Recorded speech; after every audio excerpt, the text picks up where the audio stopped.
They say film is forever. Once captured, once projected, a frame becomes part of history.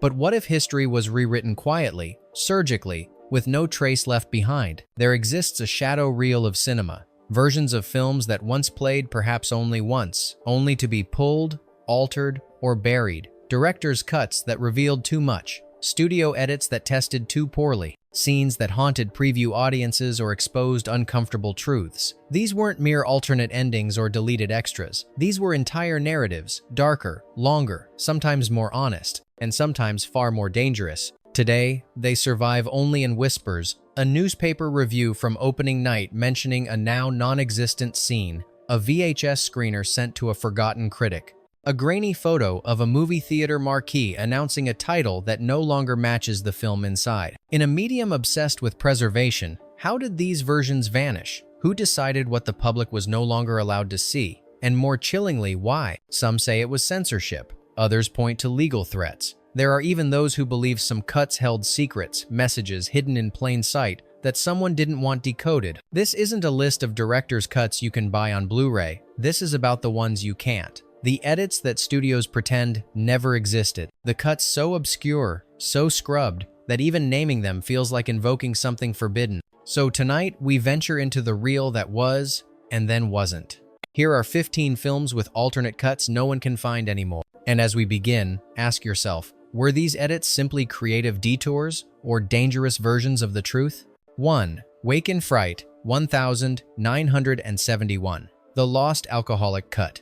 When Wake in Fright debuted at Cannes in 1971, critics hailed it as a sun-scorched descent into Australian madness. But most never saw the version director Ted Kotcheff originally intended a version that was longer, messier, and more dangerous. According to early interviews, Kotcheff shot extensive footage of the main character's spiral into alcohol-induced psychosis. There were long, unbroken sequences of delirium, animal cruelty, far beyond the already infamous kangaroo hunt, and even whispered rumors of a cutscene depicting a suicide attempt that studio heads insisted be removed. But here's the twist. The original negatives were lost shortly after its initial festival run. For decades, Wake in Fright was nearly impossible to find in any version, let alone its original cut. Only in the early 2000s did archivists stumble upon a damaged print in a Pittsburgh warehouse. But even that restoration was incomplete. What survives today is a disturbing film, but one that feels trimmed, sterilized, maybe even softened. What did the full cut show that made distributors bury it for so long, and what's still missing? 2. Possession, 1981. The Extended Breakdown. Andrzej Żuławski's Possession is a film that breaks people. It's brutal, erotic, grotesque, and in its rumored original form, it was even worse. Released in various heavily edited forms across Europe and the US, Possession was originally over 2 hours long, with entire character arcs and subplots now lost to time. Early screenings in France allegedly featured longer takes of Isabelle Adjani's subway breakdown, extended domestic abuse scenes, and a deeper dive into the political allegories Żuławski wove into the narrative. Censors demanded cuts. Distributors panicked. The studio allegedly re-edited the film without Żuławski's approval, trimming it down to a marketable but incoherent horror. What's more, the full cut was never released on home media, and the surviving elements are rumored to be held privately by a now-defunct distribution company in Germany. The director himself remained cryptic, once saying, "You cannot screen paint, it either consumes you or you remove it." Did audiences lose an unfiltered masterpiece? Or were we spared something unbearable?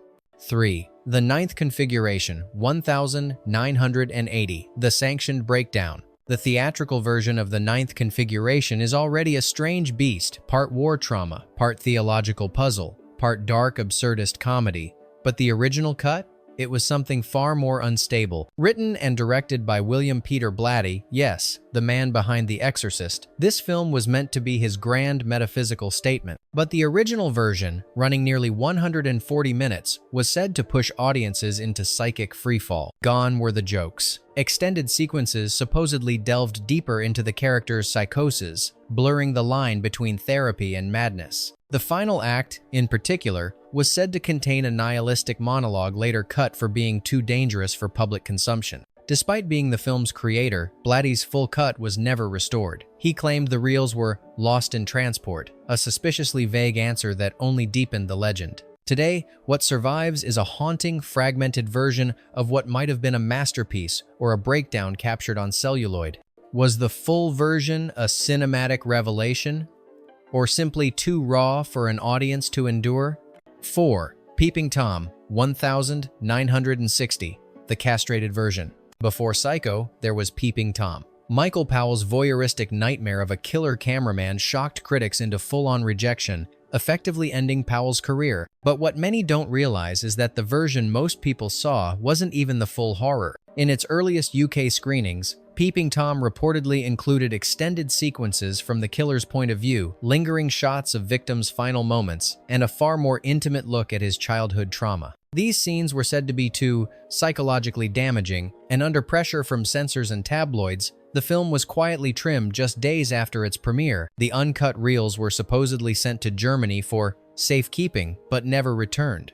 Powell never fought for them, perhaps sensing the damage was irreversible. What remains is a disturbing yet incomplete portrait of obsession. Was the missing footage too exploitative, or was it the final proof that Powell was simply too far ahead of his time? 5. Event Horizon, 1997, The Hell Cut.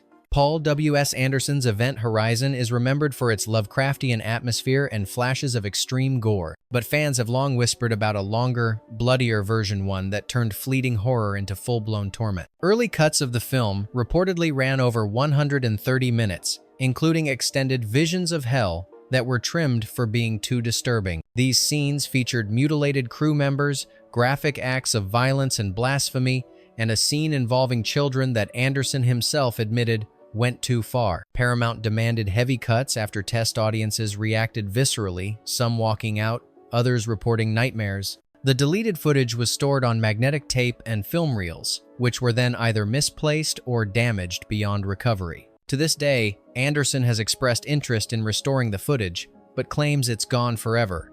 Fans remain divided, some demand it be found, others fear what it might contain. Was the missing footage true horror, or something closer to trauma?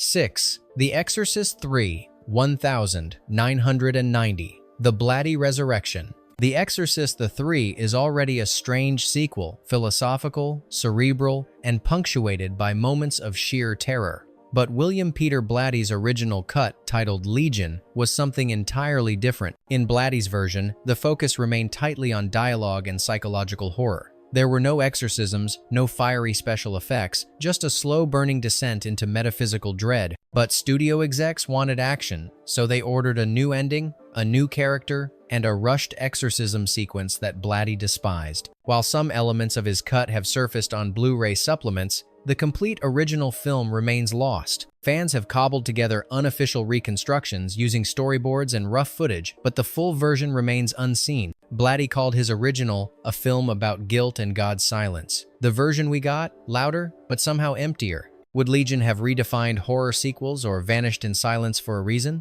7. Eyes Wide Shut, 1999, The Obscured Vision.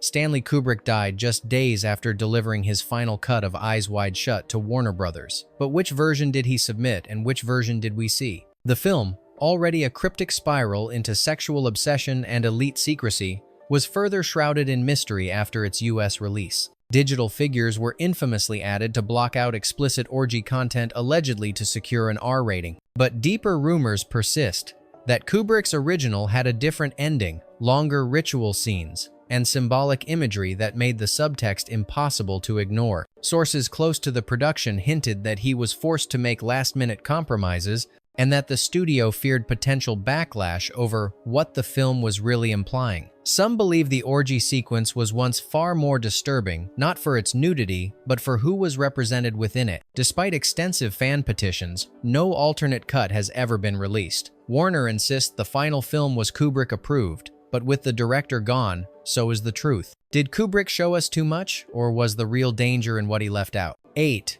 Caligula, 1979, The Power Cut. Few films are as infamous or as mutilated as Caligula. Funded by Penthouse magazine and starring Malcolm McDowell, Helen Mirren, and Peter O'Toole, it was supposed to be a provocative, historical epic. But what emerged was a grotesque Frankenstein of high art and hardcore smut. What most don't know is that the original version as envisioned by screenwriter Gore Vidal, was radically different. It was meant to be a Shakespearean tragedy about absolute power and madness, not an exploitation reel. Vidal's cut was reportedly more political, more character-driven, and entirely free of the explicit inserts that producer Bob Guccione later added without the director's consent. Today, no known copy of Vidal's original screenplay-to-screen version survives. The film has been released in various hacked-up editions, each reflecting a different war behind the scenes. McDowell called it a betrayal. The question lingers: was Caligula destroyed by censorship or by the people funding it? And what might we learn if the real cut ever surfaced? 9. The Keep, 1983, The Forgotten Horror. Michael Mann's The Keep was supposed to be his atmospheric horror breakout, a moody, metaphysical World War II fantasy with synth soundscapes and ancient evil. But what hit theaters was a fractured, incoherent mess, and for good reason. Over 50 minutes were slashed by the studio. Mann's original cut allegedly featured a clearer backstory for the supernatural antagonist, a love story with tragic depth, and more deliberate pacing. Early screenings received mixed reactions, but many critics noted a strange poetic rhythm that was absent from the final cut. The full version? Gone. Paramount reportedly lost the negative in a vault fire, though some insiders claim it was shelved out of spite after budget disputes. Mann has expressed frustration, calling The Keep a film no one was ever allowed to see. Despite growing cult status and a stunning Tangerine Dream score, the true vision behind The Keep remains buried. Was this a forgotten gem sabotaged by interference, or an overreaching dream that deserved to fade? 10. RoboCop, 1987, The Executed Cut. Everyone remembers the violence in RoboCop, but even die-hard fans haven't seen the original, unfiltered version, a cut so graphic the MPAA rejected it multiple times before caving. The infamous boardroom killing and toxic waste scene were once even more grotesque. But beyond the gore, insiders suggest the director's cut featured longer scenes critiquing corporate fascism, including a chilling TV ad that was deemed too politically risky in the Reagan era. Director Paul Verhoeven lobbied hard to keep these moments intact, but Orion Pictures ultimately trimmed them for fear of backlash and rating issues. A partial director's cut was later released on home video, but the first version shown to the MPAA has never been seen again. Was it destroyed or simply hidden from a culture not ready to confront its own reflection? And if RoboCop was satire, what does that say about the version they didn't want us to see? 11. Blade Runner, 1982.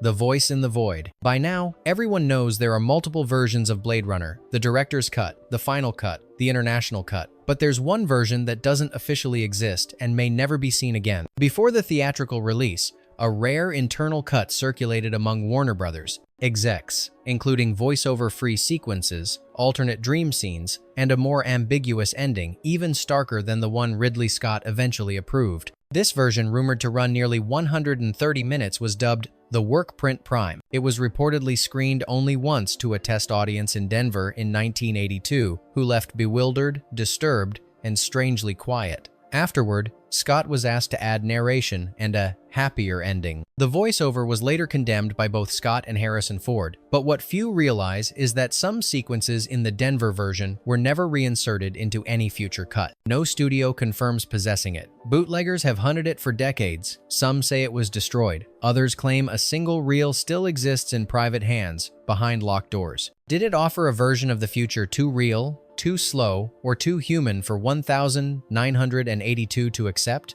12. Straw Dogs, 1971, The Uncensored Siege. Sam Peckinpah was no stranger to controversy, but with Straw Dogs, even he crossed a line at least. That's what British censors decided. The original UK cut of Straw Dogs was longer, more brutal, and more psychologically disturbing. One infamous rape scene was trimmed, reframed, and recontextualized after widespread outrage.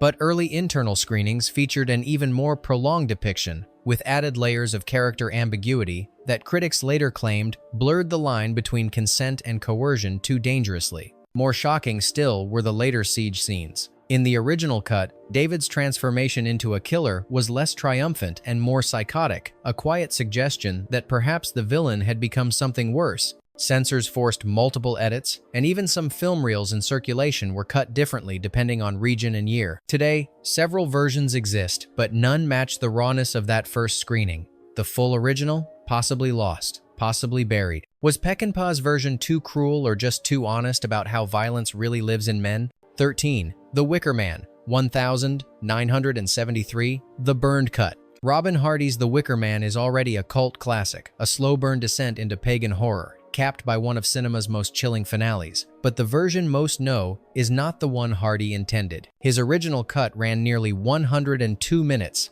and featured extended sequences of the island's rituals, missing character development, and songs that painted a much darker psychological tapestry. After poor test screenings, British Lion Films slashed nearly 15 minutes, dumping the trimmed version as a B feature with Don't Look Now. The original negatives? Allegedly buried under the M3 motorway during construction. Others claim they were destroyed in a cost-cutting purge. A partially restored version surfaced in 2013, but even that remains incomplete. Christopher Lee once said he mourned the loss of the full film more than any role he'd ever played. What did those missing 15 minutes contain? Perhaps just tone and texture, or perhaps rituals we weren't meant to understand. Was the film's horror stronger in what it showed or what it now hides? 14. The Texas Chainsaw Massacre, 1974, The Raw Print. Tobe Hooper's The Texas Chainsaw Massacre is brutal, gritty, and disturbing. But what if what we saw was already a toned-down version? During early previews in Austin, insiders reported a version of the film that pushed even further into documentary-style realism. Extended takes of Leatherface cleaning his tools, extra footage of the dinner scene that dragged into unbearable silence, and a longer introduction that detailed the mental breakdown of the grave robbers. This raw print was allegedly shown only once before Hooper trimmed nearly 8 minutes at the insistence of a nervous distributor who feared the MPAA would brand it unrateable. According to some crew members, the original sound design was even more disturbing, with long stretches of ambient noise, distorted screams, and no musical relief. The raw print was sent back to be archived. It never resurfaced. Some believe it was mislabeled and destroyed. Others whisper that Hooper himself buried it, afraid of what he had made. Would the uncut version have shattered horror forever, or simply shattered us? 15. Apocalypse Now, 1979, The Final Cut. Francis Ford Coppola's Apocalypse Now has had several incarnations: the theatrical version, Redux, and the so-called Final Cut. But what about the first cut Coppola screened to studio heads, the one that made them question his sanity? That version reportedly ran over 5 hours, weaving between timelines, hallucinations, and dreamlike digressions that defied narrative structure. There were extended monologues from Kurtz, more scenes in the French plantation, and a sequence involving Willard's breakdown while alone on the river, later replaced with more coherent edits. Coppola called it pure madness, and critics present at the time said it felt like watching war itself mutate on screen. The studio demanded cuts. Coppola made them. The 5-hour version was never screened publicly again and never released. Fragments survive, but the full vision? Gone. Was it an unwatchable disaster or the most honest war film ever made, buried because it dared to show too much? Bonus fact: The Day the Clown Cried, 1972, the film that can't be watched. Few films have been buried as completely and as deliberately as The Day the Clown Cried. Directed by and starring Jerry Lewis, the film tells the story of a washed-up clown in Nazi Germany who ends up leading children into gas chambers while performing. Shot in Sweden and plagued with legal issues, the film was never released, but those who saw early cuts described a bleak, surreal tone, neither fully comedic nor dramatically coherent. Some claim Lewis himself screened a rough cut for studio executives, who left in stunned silence. One reportedly said, "This isn't just unreleasable, it's radioactive." Lewis locked the reels away for decades. In his later years, he allowed the Library of Congress to hold a copy, but on the condition it not be shown until at least 10 years after his death. That date looms closer, but so does the question, is this a lost masterpiece, or a cinematic disaster too disturbing to redeem? Alternate cuts don't just alter pacing or endings. They reveal intent, what a director wanted to say before studios, censors, or fear stepped in. Some of these versions vanished through neglect. Others were erased with purpose. But one thing is certain, what we see isn't always what was meant to be seen. So which of these films do you think was buried for protection? And which were censored to keep us from the truth? Were these alternate versions better left unseen, or are they the versions we were never supposed to survive? If you want to keep peeling back the hidden layers of cinema, subscribe to Darkroom Cinema, leave a comment, and tell us, which film do you think is still out there waiting to be found?